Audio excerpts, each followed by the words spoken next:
मैं आपसे ये पूछना चाहता हूँ, क्या गरीबों की सहायता करना और गरीबों को आर्थिक रूप से समर्थ बनाना क्या गलत है?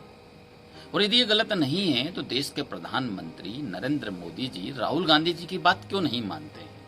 और मैं नरेंद्र मोदी जी और उनके भक्तों को ये बताना चाहता हूँ कि गरीबों की सहायता करना और गरीबों के आर्थिक रूप से समर्थ बनाना कांग्रेस की नेहरू जी के समय से नीतियां रही हैं, और यही कारण रहा है कि इंदिरा गांधी जी ने गरीबी हटाओ पर सर्वाधिक कार्य किया। और यही निरंतर कार्य करने के कारण परिणाम ये रहा कि जब देश आजाद हुआ था तब हमारे देश में 70% गरीबी थी। 2014 यूपीए सेकेंड तक हमारे देश की गरीबी 22% बची। लेकिन भाइयों, मोदी जी के इन 6 सालों में इन 22% गरीबों पर कोई कार्य नहीं किया गया। आज भी ये 22% की स्थिति में गरीब बने हुए हैं। लेकिन राहुल गांधी जी ने विपक्ष में रहते हुए भी इस 22% गरीबी को हटाने के लिए न्याय योजना की बात करी। निरंतर कांग्रेस ने गरीबों के प्रति अपना विचार, अपने कार्यों को रखते हुए आगे की ओर संचालन किया है। भाइयों, राहुल गांधी जी वही विचारों के साथ और अपने पूर्वजों के पद चिन्हों पर चलते हुए गरीबों की समस्याओं को समझते हुए आग्रह कर रहे हैं मोदी जी से कि इस देश के प्रत्येक गरीब के खाते में, गरीब परिवार के खाते में 10,000 रुपए तुरंत डाल दीजिए। तो लक्ष्य लॉकडाउन का था वो पूरा नहीं हुआ। 60 दिन हो गए, बीमारी बढ़ती जा रही है, तो हमें क्लैरिटी चाहिए सरकार की क्या पोजीशन है, सरकार आने वाले दिनों में क्या क्या करेगी, गरीबों को किस प्रकार से सपोर्ट करेगी, जो हमारे स्मॉल मीडियम बिजनेसेस हैं, जो हमारे माइग्रेंट लेबर हैं, उनकी कैसे रक्षा करेगी, और ओवरऑल आगे इनका क्या प्लान है। इस देश के अंदर जो गरीबों के लिए तूफान सा आया है कोरोना संक्रमण, आंधियों की तरह चला है और गरीबों के जीवन पर सबसे ज्यादा उसने प्रहार किया है, उसको कहीं ना कहीं ताकत मिलेगी उनसे लड़ने के लिए। तो मुझे ये समझ में नहीं आता है, जिस बात का समर्थन पूर्व गवर्नर राजन जी कह रहे हैं कि यदि ये ऐसा किया जाता है तो यह देश के लिए इस संकट के समय क्रांतिकारी कार्य होगा। खजाने का ताला खोलिए और जरूरतमंदों को राहत दीजिए। हर परिवार को 6 महीने के लिए 7,500 रुपए प्रतिमाह सीधे कैश भुगतान करें और उसमें से 10,000 रुपए फौरन दें।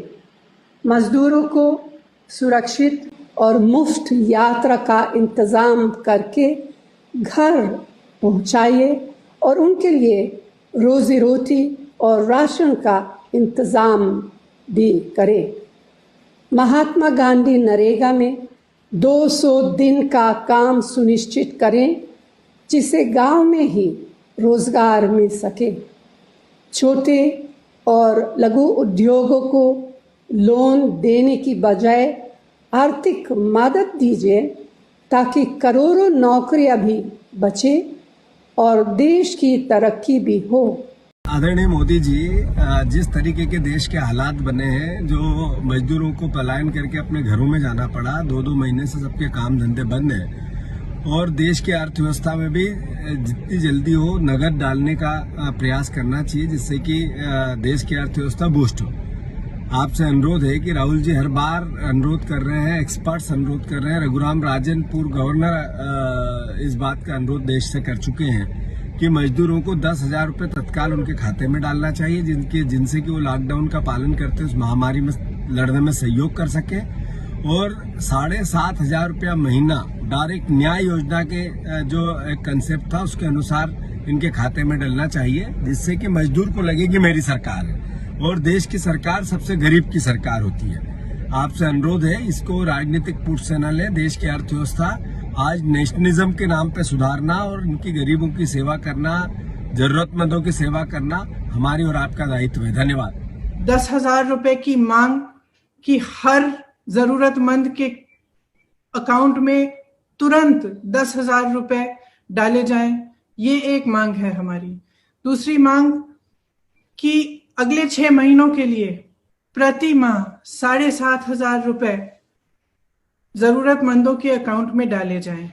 इसके साथ साथ जो घर पहुंचे हैं, जो प्रवासी मजदूर घर पहुंच चुके हैं, गांव में पहुंच चुके हैं, उनके लिए, उनकी मदद के लिए मनरेगा के जो कार्य दिन हैं वो 100 दिन से 200 दिन तक बढ़ाए जाएं।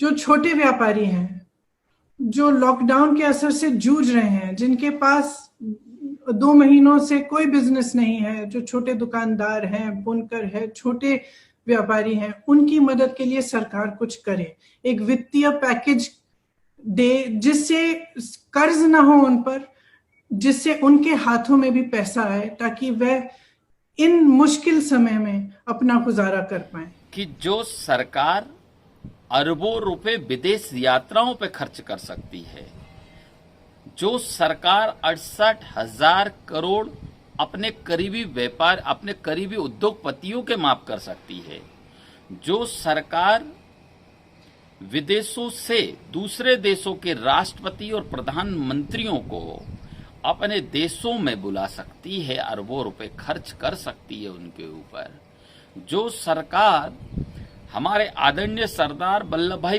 पटेल के इच्छाओं के विपरीत जाकर 3,000 करोड़ की मूर्ति बना सकती है, जो सरकार हमारे 70 साल में सरकारों द्वारा बनाई हुई संपत्तियां, उनकी संस्थाओं को बेचने का कार्य करती है, वो सरकार हमारे गरीबों के अकाउंट में 10,000 रुपए डालने का कार्य क्यों नहीं कर सकती है।